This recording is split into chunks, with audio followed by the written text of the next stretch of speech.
और अब बड़ी खबर धमतरी से है, जहां आंगनबाड़ी कार्यकर्ता सहायिकाओं का प्रदर्शन 3 सूत्रीय मांगों को लेकर 2 दिवसीय प्रदर्शन। जिले की 1164 आंगनबाड़ियों का काम प्रभावित, तो न्यूनतम वेतन और मानदेय वृद्धि की मांग की जा रही है। 9 मार्च को प्रदेश स्तर रैली निकालने की चेतावनी। मांगे न मानने पर विधानसभा घेराव की चेतावनी। सरकार पर मांगों की अनदेखी का आरोप है। बड़ी जानकारी आपको धमतरी से दे रहे हैं। आंगनबाड़ी कार्यकर्ता सहायिकाओं का प्रदर्शन 3 सूत्रीय मांगों को लेकर 2 दिवसीय प्रदर्शन कर रही हैं। तो वहीं जिले की 1164 आंगनबाड़ियों का काम प्रभावित। न्यूनतम वेतन और मानदेय वृद्धि की मांग। 9 मार्च को प्रदेश स्तर पर रैली निकालने की चेतावनी। मांगे न माने पर विधानसभा घेराव की चेतावनी। सरकार पर मांगों की अनदेखी का आरोप।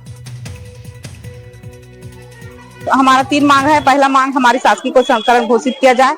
जैसे नीति बनाकर शिक्षक कर्मियों को राज्य कर्मचारी का दर्जा दिया गया, वैसे ही हम लोगों को नीति बना के हम लोगों को शासकीय कर्मचारी घोषित किया है। दूसरा हमारी मांग है पेंशन और ग्रेच्युटी दिया जाए। हम लोगों को बुढ़ापे के बाद हम लोगों के पास कोई सहारा होना चाहिए। हम लोग अपनी सारी जिंदगी 65 आंगनबाड़ी में देते हैं। उसके बाद जब रिटायरमेंट होके हम लोग घर जाते हैं तो हमको 25 और 50 हजार मिलता है, जो कि बहुत ही कम है।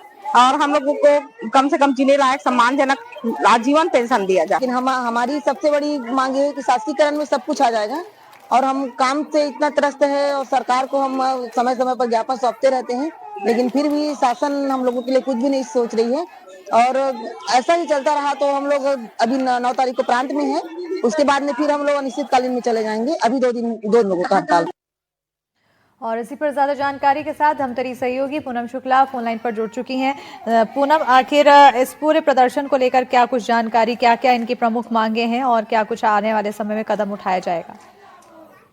बिल्कुल, आपको बता दूं कि अभी तक इसमें जो है लगातार 2 दिनों से ये आंगनबाड़ी कार्यकर्ता और सहायिकाओं का ये प्रदर्शन गांधी मैदान में देखने को मिल रहा है, जहां पर ये 3 सूत्रीय मांगों को लेकर लगातार कार्यकर्ता और सहायिका डटे हुए हैं। इनके जो प्रमुख 3 सूत्रीय मांग में ये इनका कहना है कि शासकीय कर्मचारी घोषित करने समेत 3 सूत्रीय इनकी मांग है, जिसे लगातार ये सरकार के समक्ष रखती आई है। इससे पूर्व में भी इनके द्वारा प्रदर्शन करके सरकार के समक्ष अपनी बातें रखी गई थी, लेकिन सरकार इनकी मांगों को लगातार नजरअंदाज कर रही है। इसीलिए इन्होंने जो है ये 2 दिवसीय हड़ताल किया था और आज जो है ज्ञापन जो है एसडीएम को सौंप करके ये जो है हड़ताल है उन्होंने खत्म कर दिया। और ये भी चेतावनी दी है कि अगर इनकी मांगे जल्द पूरी नहीं की गई तो 9 मार्च को प्रदेश स्तरीय जो है रैली निकालकर विधानसभा का घेराव करने की बात इन्होंने कही है। बिल्कुल, बहुत शुक्रिया तमाम जानकारी देने के लिए पूनम।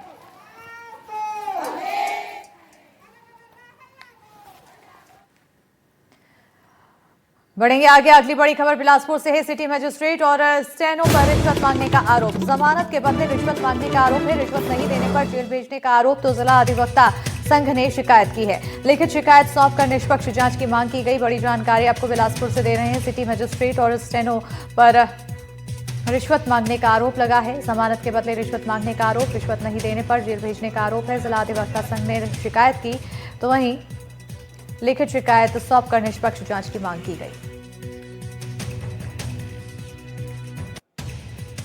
जी, आप लोग जिस तरह से बता रहे हैं, मुझे शिकायत के बारे में भी आप लोगों से पता चली है और जो ह्यूमर फैल रहे हैं उसके बारे में भी आप लोग से जानकारी मिल रही है मुझे, है ना। तो जहाँ तक अब एक पीठासीन होने के नाते मैंने जो देख रही हूँ, तो मैं आप लोगों को बता दूं कि हम नियम के अनुसार ही करते हैं। जो बीएनएस के तहत जो भी धाराएं हैं उसके तहत ही हम लोग निराकरण करते हैं।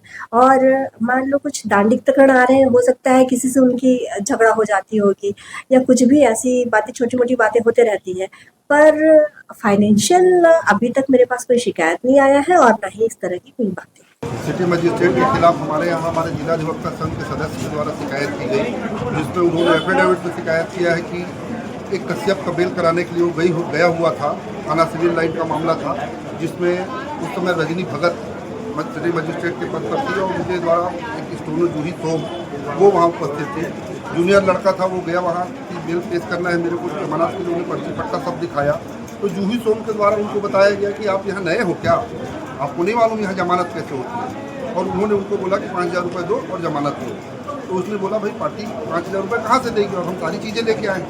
फिर उन्होंने कहा कि नहीं, पीठासीन अधिकारी से बात कराई, चलते पीठासीन बोले अभी मैं फ़ोन से बात कर देती हूँ। और उन्होंने फ़ोन से बात कराया तो उधर से वैसा उनका कहना है कि आप पैसा लीजिए और काम करिए। एक शिकायत आई है और इसमें हम लोग जांच कराएंगे, इसमें जो भी चीज़ें हैं सामने।